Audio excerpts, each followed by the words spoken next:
اور اب مقبوضہ کشمیر کی بات کرتے ہیں، جہاں کرفیو کو 59 روز بیت چکے ہیں۔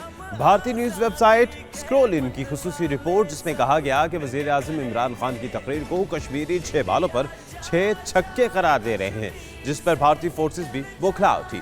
وادی میں پابندیوں کو مزید سخت کر دیا اور قابض فورسز نے 144 نوعمر کشمیریوں کو حراست میں بھی تسلیم کر لیا ہے۔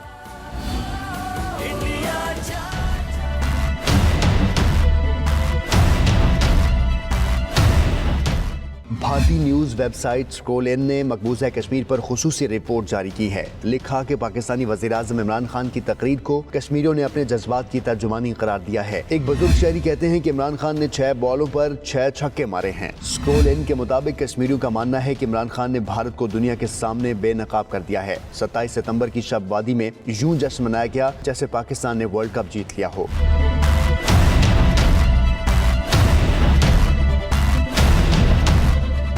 سکرول ان نے ایک کشمیری عابد نذیر کا حوالہ دیا، جنہوں نے بتایا کہ جشن سے نالاں بھارتی فورسز نے اگلی ہی صبح گاندربل سے 2 نوجوانوں کو حراست میں لے لیا۔ جب کشمیریوں نے احتجاج کیا تو انہیں پیلٹس اور آنسو گیس کے شیل سے نشانہ بنایا گیا۔ پیلٹس متاثرین میں عابد نذیر کا اپنا 21 سالہ بھائی عمر بھی شامل ہے، جس پر گردن سے لے کر نیچے ریڑھ کی ہڈی تک پیلٹس کی بارش کی گئی۔ دوسری جانب بھارتی فورسز نے 144 نوعمر کشمیریوں کی حراست کا بھی اعتراف کیا ہے، جن کی عمریں 9 سے 11 سال کے درمیان ہیں۔ تاہم قابض فورسز اپنی ان کارروائیوں کو خلاف قانون اقدام قرار دینے کے الزام کو بھی انتہائی ڈھٹائی سے مسترد کر رہی ہیں۔